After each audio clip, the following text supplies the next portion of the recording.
Bismillahirrahmanirrahim. Pada suatu hari Rasulullah SAW ditemui oleh malaikat Jibril. Rasul pun bertanya, "Ada apa wahai Jibril?" Jibril menjawab, "Wahai Muhammad, sesungguhnya hari ini Allah Subhanahu wa taala sedang mengobarkan nyala api neraka dan seluruh para malaikat amat ketakutan. Mereka tidak tahu harus bagaimana. Untung aku ingat," kata Jibril, "bahawa engkau Muhammad adalah sumber cinta dan sayang Allah Subhanahu wa taala kepada alam semesta.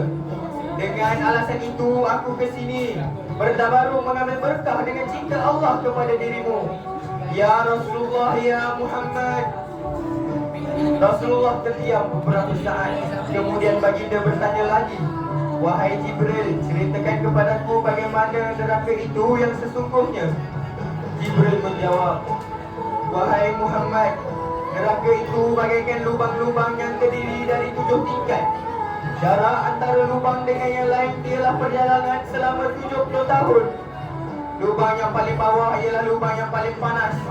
Nabi SAW meneruskan pertanyaannya, "Lalu, siapakah penghuni lubang-lubang neraka itu, wahai Jibril?" "Sampaikan kepadaku, wahai Jibril." Jibril menjawab, "Lubang yang paling bawah diciptakan untuk orang-orang munafik.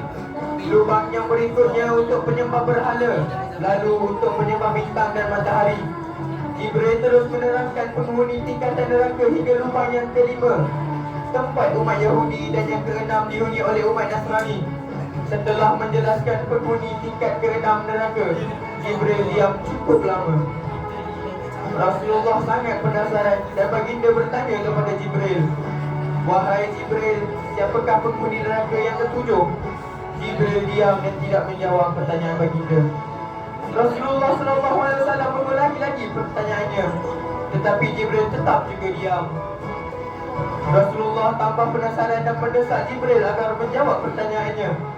Akhirnya Jibril pun berkata, "Umatmu, wahai Muhammad." Mendengar jawaban Jibril, Rasulullah pun jatuh pingsan. Jibril merangkulnya dan meletakkan tubuh baginda di atas pangkuannya. Tak lama setelah itu Rasulullah pun sedar dan langsung menangis dihujani air mata dengan teresak-esak. Rasulullah SAW mempertegaskan pertanyaannya, "Wahai Jibril, apakah benar di antara umatku yang masuk neraka?" Jibril menjawab, "Benar, wahai Muhammad. Pelaku dosa besar di antara umatmu yang belum bertaubat." Setelah itu Rasulullah menghadap kiblat dan sujud kepada Allah dalam tangisannya. Sesekali dengan suara pelan baginda membisikkan kata-kata, "Ummati ya Rabb, ummati, ummati, ummati." Baginda SAW tidak mengangkat kepalanya. Dalam keadaan seperti itu selama 3 hari 3 malam, kecuali setiap kali Bilal berambah mengumandangkan azan, barulah baginda bangkit untuk menjadi imam dan setelah itu kembali sujud lagi. Pada hari ketiga, Abu Bakar menyadari hal ini. Beliau mengetuk pintu Rasulullah SAW dan mengucapkan salam sebanyak 3 kali. Namun tidak ada jawapan daripada Rasulullah. Abu Bakar sedih dan berseru di hadapan pintu Nabi besar Muhammad SAW dan bertanya, "Apakah tiada jalan untuk masuk ke rumahmu, ya Rasulullah?" Tetap tiada jawapan daripada baginda.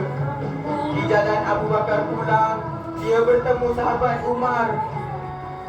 Dan Umar pun bertanya, "Mengapa kau menangis, wahai Abu Bakar?" Kata Umar, Abu Bakar menceritakan tentang keadaan Rasulullah SAW.